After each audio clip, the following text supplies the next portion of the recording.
اور ایک آخری بات، مجھے ہندوارہ سے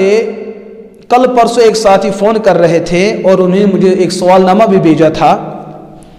بلکہ دیگر احباب نے بھی مجھے ایک سوال پوچھا تھا۔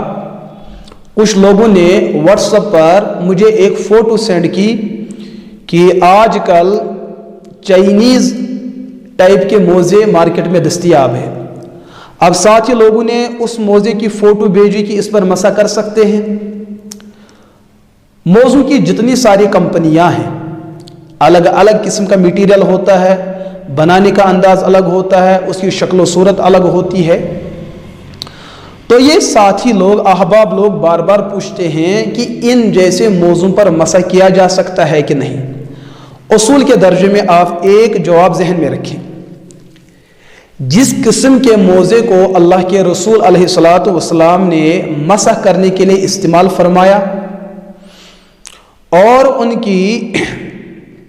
اتباع میں حضرات صحابہ کرام رضی اللہ عنہم اجمعین نے جس موزے کا انتخاب فرمایا ہے نبوت کی رہنمائی میں،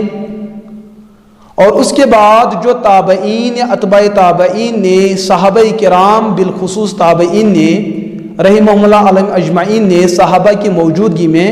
جس موزے کو پایا کہ جس موزے پر صحابہ مسح فرمایا کرتے تھے،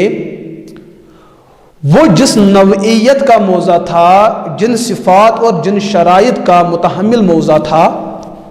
وہ موزہ ہے کہ وہ اتنا موٹا ہو کہ 5.5 کلومیٹر پیدل چلنا اس میں ممکن ہو۔ یہ شرط آپ ذہن میں رکھیں، اس موزے کا میٹیریل جو بھی ہو، ہمیں اسے بحث نہیں ہے وہ صرف چمڑے کا ہی ہو،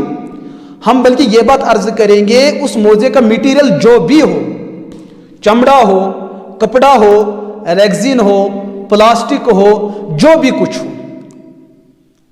لوہا نہیں ہونا چاہے، کانچ نہیں ہونا چاہے، اسی طریقے سے لکڑی نہیں ہونی چاہے، کپڑے، ریگزین اور چمڑے کے میٹیریل میں جو بھی ہو، پلاسٹک کا ہو، لیکن اتنا گاڑا نہیں کہ وہ جوتے کی حیت اختیار کر جائے،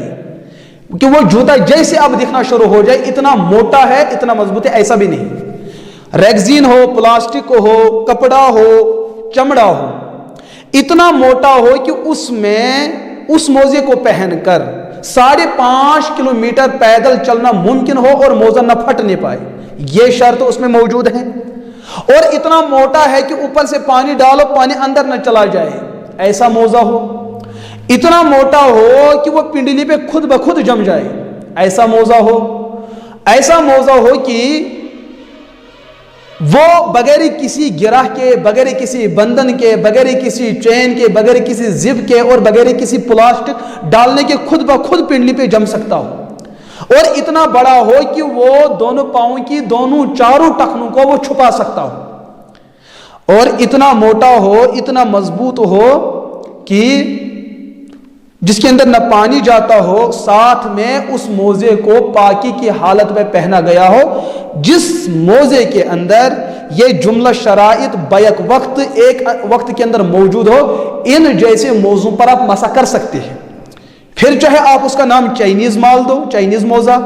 جاپانی موزہ کہو، عربی موزہ کہو، ہندی موزہ کہو، پاکستانی موزہ کہو، بنگلہ دیشی موزہ کہو، جس ملک کے ساتھ اس موزے کا آپ نام جوڑ دو، آپ جوڑ دو، اس سے کوئی بحث نہیں۔ جس کمپنی کے ساتھ اس موزے کا تعلق جوڑنا چاہے آپ جوڑ سکتے ہیں، لیکن مسئلہ یہ ہے کہ کمپنی نے ہمیں جو موزہ دیا، ملک نے ہمیں جو موزہ دیا ہے، اس موزے کے اندر بیک وقت یہ شرائط موجود ہوں تو آپ ان موضوع پر من جملہ وضو مسح کر سکتے ہیں، اس پر مسح کرنے کی اجازت ہے، اور جو آپ نے مسح کیا آپ کا وضو مکمل ہو جائے گا۔ ہاں، جس موزے اور جس کمپنی سے نکلا ہوا موزہ، جس ملک کا موزہ، اس کے اندر ان شرائط میں سے کوئی شرط موجود نہ ہو تو ان موضوع پر آپ مسح نہیں کر سکتے ہیں، گرچہ آپ اس موزے کو چمڑے کا موزہ ہی کیوں نہ کہتے ہو، اور حقیقت کے درجے میں وہ چمڑے کا ہی موزہ بھی ہو، لیکن ان شرائط میں سے کوئی شرط اس میں موجود نہیں ہے۔ ایک ہی شرط موجود نہ ہو، اس چمڑے کے موزے پر بھی مسح کرنے کی اجازت نہیں ہے۔ کی جائے کہ پھر یہ کہا جائے مجھے پلاسٹک کے 10 موزے پہنے ہیں، ارے 10 نہیں ہو 20 ہو، ان پر چلتے چلتے ان کا پھٹنا یقینی ہے، وہ گیٹس کے ذریعے سے بند جاتے ہیں، وہ پلاسٹک کے لگنے کی وجہ سے پنڈلی پر جم جاتے ہیں، ان پر اوپر سے پانی ڈالو تو پانی اندر چھن جاتا ہے، پانی اندر پہنچ جاتا ہے، وہ بغیر گرہ کے خود بخود ٹک نہیں پاتے ہیں، ان میں پیدل چلنا ممکن نہیں ہے۔ اسی طریقے سے دیگر چیزیں جو ہے ان شرائط کے پائے جانے کی وجہ سے پلاسٹک کے جو یا نائلن ٹائپ کے جو موزے ہوتے ہیں ان پر مسح کرنے کی بالکل بھی اجازت نہیں ہے، وہ ایک موزہ پہنا ہو یا لاکھ موزے پہنے ہو، کیونکہ ان کے اندر ان مذکور شرائط میں سے کوئی نہ کوئی شرط مفقود ہوتا ہے، موجود نہیں ہوتا ہے۔ اضافات الشرط فات المشروط کے پیش نظر ان جیسے